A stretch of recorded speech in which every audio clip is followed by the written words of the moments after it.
welcome everybody, and we're having a talk time with Sheriff Edenfield. So today, we've had the pleasure of sitting down and talking to my dear friend, Sheriff Edenfield. How's it going, Sheriff? Going great, Byron. How are you today? I'm doing outstanding. It's just coming off of the spring break, and man, I tell you, I'm happy that these kids are back in school. Yeah, the spring break was nice. You know, it gave us a little time to do some training with our school resource deputies, but it's a good thing to get them back in school. You know, before long it'll be summertime. Yeah, a couple more months and school will be out. Right around the corner. So I wanted to hit you with a few questions, and then allow you to open up and tell us about what you got going on and some of the cool things that's going on with Jackson County Sheriff Department, and what some new things we can expect. One of the biggest things I want to talk about, I'm glad you mentioned about spring break, because as we could see in some of the most recent news out in Bay County, they're having a rough time at Panama City Beach with a lot of the violence that's going on. And I've got to commend you for the work that you've been doing, because man, it seems like every other day there's something crazy going on, and you've been handling and dealing with it straightforward. But most recently, I want to say it was a couple of months ago, over into the Camelton area, the club Underground, I believe it's called, you shut it down due to a shooting that resulted in a death. And I've talked with a few people in that community, and they've voiced concerns that there are other nightclubs that are kind of like a cesspool for violence that's recurring in a local area. Do you have any plans to possibly do the same thing, or voice those concerns in that area? Well, like you said, the club on Dion Road, it's called Club Underground. They it's right there at the state line, and a lot of times things would happen up there and we would never know about it. Shootings, fights, things of that nature, violent things. So back in December, on Christmas, we actually got word of a shooting via Dothan PD, because someone had went to a hospital in Dothan. And so when our deputies and investigators went out to check and investigate it, there were several bullet holes in the building, and come to find out those were from previous shootings. So who knows how many were out there already. And then fast forward, and back in February, they had the incident out there. We had a big party, and where the gentleman was shot and actually killed. And that's Jackson County doesn't need that kind of stuff going on in our county. Our citizens, they don't expect that, they don't deserve it, and they're not going to tolerate it. So we reached out and started doing some investigating of our own, and actually got it with the property owner. And come to find out, there was no business license, there was no certificate of occupancy, there was no alcohol license, and there were things going on there that were illegal, and that's where we came in.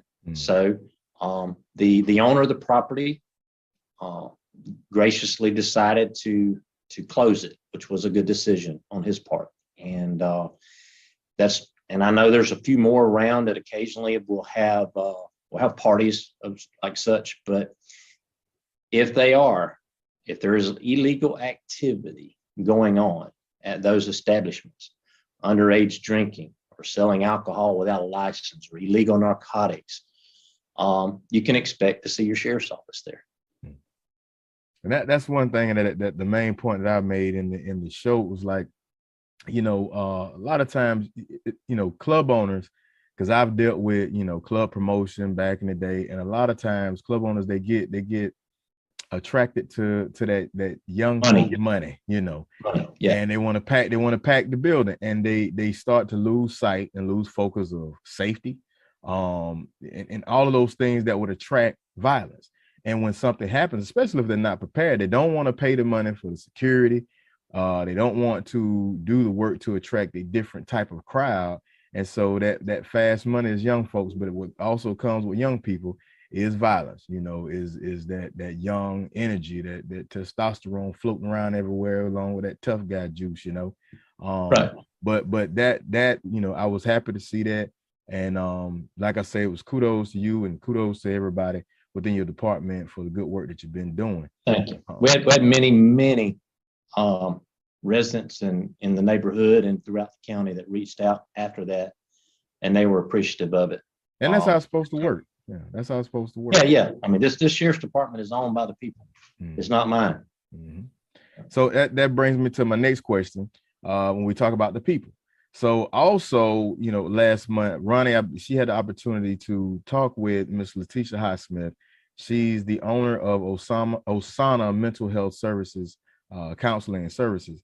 They continue, we talk about how in Jackson County, we have this mental health crisis, to be honest with you, and how a lot of your department has been, kind of stretched through utilizing your resources to deal with a lot of these Baker Act issues. And so have you come up with a plan to address a lot of these mental health issues? And go ahead. It's not just Jackson County, unfortunately, but there are so many people, Byron, that suffer from some kind of mental illness and we deal with them every day. And usually, most oftentimes, when we go out to someone that is threatening harm to themselves or harm to someone else, and they meet certain qualifications, we do a Form 52, which is most commonly known as a Baker Act form. And these men or women are taken to a Baker Act facility. The most common one for us is in Bay County, Bay Behavior, and we'll take them down and they'll stay for, around 72 hours, and then they're released. Right. And they come right back into our community, and they got the same problems as they did before. Either they were supposed to be on medications and they'd gotten off of them because they didn't have a way to go get them, or they didn't have the money, or just for whatever reason. And once they get out and come back home, then it's just it's another cycle. We're going to get another call out there eventually. So what I have done, and what we've done here at the Jackson County Sheriff's Office, is teamed up with Northwest Florida Health Network. And we already have in place a mobile response team. So what that team does, if we go out and make contact with someone that's having mental health issues, we notify this mobile response team, and they're available 24/7, no matter the time of day. And they have clinical physicians on staff, and they will either do a team or Zoom call, or they will actually come to the scene where this person is having the mental health issues and make a determination and try to get them some help. Sometimes it could keep us from having to Baker Act someone, because when we have to Baker Act someone, that person has to be taken all the way into Bay County, which is sometimes it takes a deputy off the road for 3 hours, approximately. So, and it's according to where the person is residing in our county. But what this team does, it gets them immediate attention, like by a clinician, and they can come to the scene, do an assessment, and make a determination. Hey, this person really is a danger to themselves. They need to go somewhere right now. Or we say, no, this person just needs maybe to follow up with an appointment tomorrow, make sure we get them back on their meds. So we're working on, we've already had that in place. We signed the contract with Northwest Florida Health Network, Mr. Mike Watkins, over probably about a month ago. We signed it beginning of this month. So another thing that we have in the making is a contract with Northwest Florida Health Network for a position, and the funding is there. It trickles down from the national level to the state level, but the funding is there for a what they call a CARES position. And this position, Sheriff Ford down in Bay County just recently took advantage of it. And this is nothing that's just available to Sheriff Edenfield and Jackson County Sheriff's Office. This is available to other sheriffs as well. Okay. But this CARES position will be, like I said, funded through the Northwest Florida Health Network. But it will be a person who can, in the event we have a Baker Act or someone that's Marksman Act, because of drugs or narcotics addiction, and they go to a facility, and once they get out, that deputy, they don't have time to go by and follow up with that person and say, hey, are you okay? Are you taking your medications? How's things going? But this it's sort of like a caseworker. This position will be, and that person will receive training through the Northwest Florida Health Network, but will be available. It'll be an employee of the sheriff's office, paid by contract through the network, and that person will be there to follow up on all those Baker Acts and all those Marchman Acts that's released from the hospital, just to see, hey, do you need a ride to life management? Do you need a ride to, or how can I help you be successful? Because mental health illness is real. It's real as real can be. Yes, it is. And locking someone up is not the answer to it. I mean, obviously, we have to do that sometime, Byron. I know you know that because of their safety and the safety of the public, but that's not going to fix their problem. So we got to find out what can help them with their problems and try to get them some help. We're also, we've written a grant through Attorney General Ashley Moody, she's a huge supporter of law enforcement. But we've submitted a grant to her office to get a grant-funded position here that would be a victim's advocate for employed by the Jackson County Sheriff's Office, paid through a grant through the Attorney General's office, but that would be there to assist victims of any crimes within our county. Because most oftentimes we get so focused, especially in situations when it's a murder, a serious crime, it's all hands on deck. All the men and women here are focused on finding the person that did this. And sometimes it's easy to lose focus of the victim.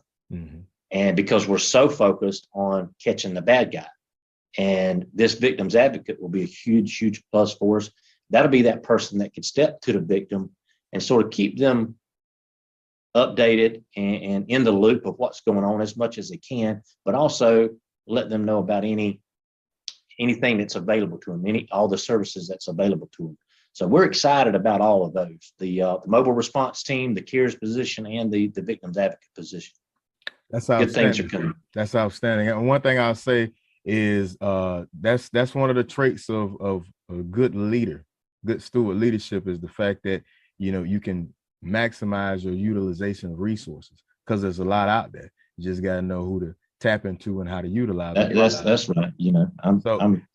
I'm looking at the website, and it looks like, and they have providers. So somebody, the local mental health services around here, especially in Jackson County, such as Ms. Highsmith, they can become a provider, and then boom, there's that connection. So when they look to follow up with someone, they can get in contact with her that way. So this is great news. I wanted to segue and talk about some other things you got going on. So I saw, so I heard on the radio, and I saw some stuff on Facebook, I believe, a teen challenge. What is the teen challenge? Tell us about that teen challenge. The Teen Drivers Challenge is it's a driving class, if you will, that's put together by the Sheriff's Association, and it's for teen drivers, and it's to teach teen drivers basic driving skills. I learned to drive in the cornfields on my dad's truck. Yeah. But things have changed. That was in the late 70s, and this is 2022. So we have a lot of teen drivers in our county, Byron, and we had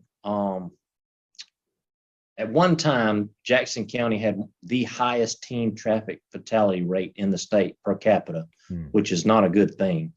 And over approximately 20% of teen drivers will be involved in a crash within 12 months of getting their driver's license. Yeah. So 2 out of 10 is going to be in a crash. Yeah. And this class, it's free of charge to our citizens, and it's for our teen drivers. You must be at least a permit licensed driver, so 15 and up, and have your learner's permit. And we have the classes. Our next one is April the 9th out at the Ag Center, and we're going to try to do roughly one a month, and most of them be on Saturdays. Now, when school's out, we may start offering them through the middle of the week, and utilize some of our school resource deputies to help teach it. But this class is basically a 1 day, 8 hour roughly. Bring your driver, your teen driver, and if they have a vehicle, that they're accustomed to driving, by all means, bring it. Mhm. But if they don't have a vehicle, bring them anyway. Okay. I'll put them behind the wheel of a safe vehicle. And in this class, there's some classroom part, and they talk about statistics, and they talk about distracted driving, which is big with not just teenagers, but anybody, all drivers. And we give them a lot of statistical data. And at the break, we feed them lunch on the grounds there, and we do a lot of driving that afternoon. And it's just some basic operational of the motor vehicle operational tactics, braking techniques, evasive techniques, braking, figure eights, to teach them, how to maneuver the wheel, how to manage the wheel, cornering techniques, backing. So just basically trying to give them some basic fundamental driving skills. And back in the day, most schools had a driver's ed program. Yeah. But I mean, not every high school in the county does it. And I understand, there's reasons. It's not that they don't want to, but you have so much that you got to fit in the curriculums. But this is a good thing. It's basically a variation of the same techniques that we teach law enforcement officers in the police academy. So I think it's a good thing. It's free, and we've had one class so far, and we had, I think, either around 10 in it. And that was a good number for me, because you get too many, it takes away from the amount of time that the student gets to drive. So 10 is a good number. And those kids, they were excited about it. They had a good time. They learned some skills. The parents were grateful. And again, it's at no cost to the parent. Just bring the kid up there. If they've got a car they drive, bring that. And if not, we'll provide one. And at the end of the day, come back and get them. We'll feed them lunch, and maybe along the way they learn a few skills. And the point of the whole thing is to reduce accidents and save lives. And you can't put a price on the life. I have an 18-year-old daughter that's a driver. So I feel what these parents feel when their kids get on the road. Yeah. Because you worry about it, and you can't help but worry about it. So we want to do our part to try to protect our kids. So and you can sign up. You can sign up for our classes at teendriver@jacksonso.com. Too easy. And also I got my own little stickler, because growing up, I lost a lot of good bit of friends from just falling asleep on the road, trying to get out there and drive all the way to Panama City or Tallahassee, and would just fall asleep on the road. But my biggest pet peeve, and that's what I try to tell my younger cousins and things like that. Hey, no hot dogging, and remember the right lane is not your passing lane. Okay, your passing lane is the left lane. So don't sit in the left lane and just ride all day long. And two things to remember is both hands on the wheel and both eyes on the road. There you go. you stick to that. That prevents a lot of accidents. Yeah, but you kill eyes on the road, hands on the wheel. You're right about that. Oh, and tell us about your concealed weapons course. And I know it's been a hit in the past. Yeah. I've always been a huge supporter of the Second Amendment, and we live in a rural county. Not many people doesn't have weapons. And obviously that Florida allows you to carry a concealed weapon by law, if you follow the procedures and obtain a concealed carry permit. And I teach, one of the prerequisites to that permit is you have to have a gun safety course. And I've been a firearms instructor for a large part of my career. And so I teach those classes, which is a prerequisite. And I've always used it as a fundraiser for this and that. And I did one a couple weeks ago. Our next one is this Saturday, April 2nd, right here at the Sheriff's Office at 4111 Governor Rick Scott Drive. You do not have to bring a gun or ammo, just bring your identification and your $35 donation. And all the monies that we take in from these concealed carry classes will be spent in the community. These particular classes that we're doing right now, we will give the money to the senior classes throughout the county. Sweet. And I think there's 6 of those, counting our counting Hope School. It's six senior classes. So we're going to try to give them some money to spend on their kids on project graduation or graduation night.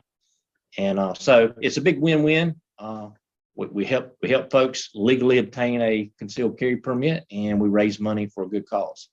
And it also counts for the shooting portion of your hunter safety. So if you got a teenager that's trying to get a hunting license, because by the time they reach the age of 16, they have to have a hunting license if they're going to hunt alone. So that will suffice for that as well. So the last class we had, first part of March, I think it was the first Saturday in March, we had over 30 students in it. So we're looking for a big class this Saturday as well. And we're excited about it. And obviously your sheriff's a huge supporter of your Second Amendment right. Outstanding. Yeah. And that's probably one of the biggest things with having a concealed weapons permit. A lot of people don't know the rules, when and where you can carry. But I have one myself. So that's great. Yeah. And a lot of times we're so used to, especially those military folk, we're so used to, going to the range. And it's one of those things that you miss when you get out. And so you try to find somewhere to go where you can just, pop off some rounds and have your good time at the range. So yeah, I love to hear that. I love to hear about getting out there and giving some gun safety classes and concealed weapons classes. So that's great news. One thing I wanted to hit you with one of these questions, because I always like to try to pick people's brains and give folks kind of a real life and a real personal aspect to our leaders and our civic leaders out here, to our officials. What would you say has been your it's a 2-part question. What would you say has been your biggest learning curve as sheriff, and also what would you say gives you the most pleasure as being sheriff of Jackson County? The biggest learning curve. I've always been a people person, Byron, my whole life, in my whole career. But I would say one of my shortcomings is the lack of patience. When I see things that I envision what it should be and what it is, and I want it fixed now. And I know it's not a good trait to have, but it is what it is. Yeah. But I'm learning. As the old saying, Rome wasn't built in a day. Yeah. And you can't. So it's taken a while, and some days I still get impatient. I just have to pray more about it. God's helping me for sure. I'm a faithful person. I'm a believer in Jesus Christ first and foremost. Just so you know, I'm not a perfect person by no means, but I serve a perfect one. There you go. But he's helping me with that patience thing. But that's probably the biggest learning curve, is realizing, hey, it takes time to get where you want to get, because I got lots of ideas and lots of things I want to see come to fruition and happen to make our county a better place. But I'm learning with the patience. I'm working on it. And to my other one, what would you say gives you the most pleasure? Gives you the most pleasure being sheriff? Serving the people. It's a calling. I mean, we tell all these guys that work here, you don't go into this line of business for the paycheck. Yeah. No one goes into police or public service business for the money you're going to make, because that's if you are, you're going for the wrong reason, I can assure you. But it's for the love of the people, and it's a calling for sure. But each and every day, I wake up excited that I get another day to be your sheriff. And it's a blessing. I mean, God has been good to me. I can't tell you how much. And to be able to have a job, because a lot of people don't have that luxury, to have a job that I am excited to get up every day and go to work. And that's probably the biggest thing, is serving the people, giving them what they pay for. Outstanding. And we don't worry about that, because we're kindred spirits on that one, because I'm the same way. and especially when you have all the ideas and you want it right, and you got that particular mindset and you want to see it in fruition. But one thing, good friend of mine told me, consistency and patience. Just stay at it, stay the course, and eventually you'll get it how you want to. And it's one of those learned things, brother. It will get there. Like you say, just keep on praying and God working on us. But yeah, he's already got it figured out, Byron. Oh yeah. Well, we just can't see it, but yeah. So that wraps it up for our interview. And once again, I'm gonna put all the information back out there regarding the Teen Drivers Challenge, the concealed weapons permit. Oh, also, before I forget, this you also have an app that's coming out, isn't that correct? Yeah. We're big on being transparent. We want the people to know what we do on a daily basis. So a couple of weeks ago, we launched our app called the Sheriff's app, and you can go to anybody with a smartphone. Anyone with a smartphone can go to your app store and type in Jackson County Sheriff FL, and it will pull up. And this app has a number of features from local weather. You're able to submit a tip on it. It can give you a link directly to Crime Stoppers. It gives you a way to contact us directly. It gives you a little bit about me, but more about our mission and what our goals is and how we vision ourselves getting there. It has a tab on it for certain events as well as news. So anytime we put a press release out to the media outlets, it's also going on our Sheriff's app. So you get it when the news media outlets get it. Also, there's an Inmate Search tab, so you can pull up who is in our county jail. So if someone got booked in, you'd be able to tell if someone got arrested or even if they got released. And it also has a sex offender search. You can click on this tab and it will ping the address locations in our county of every registered sex offender. So if you're interested in determining if you have someone living in your area, in your community, that is a registered sex offender, easy way to find out. It also gives you a tab to sign up for the Teen Drivers Challenge and let you know when the next classes are coming up. We have a school resource tab. So you can, if your kids are in a public school, you can find out who your school resource deputy is and find out a little bit about him. And community resources and a join our team icon.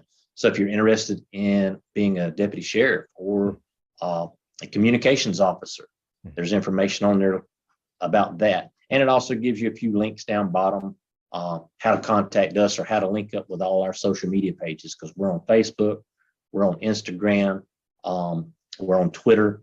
And we're not doing this to become popular. We're doing this to keep you informed as a citizen of this county. Access. That's right. Yes, sir. That's outstanding. I mean, you hitting the ground running, Sheriff. Once again, and I'm putting that information out. Also, we'll be running this episode periodically throughout the week, and we'll rerun it again. Make sure this information get out. Thank you so much, Sheriff Edenfield, for sitting down and talking with us on Bottom Line with Ronnie and Byron. And good luck to you. And I hope nothing but the best for you. Thank you. God bless, Byron. God bless.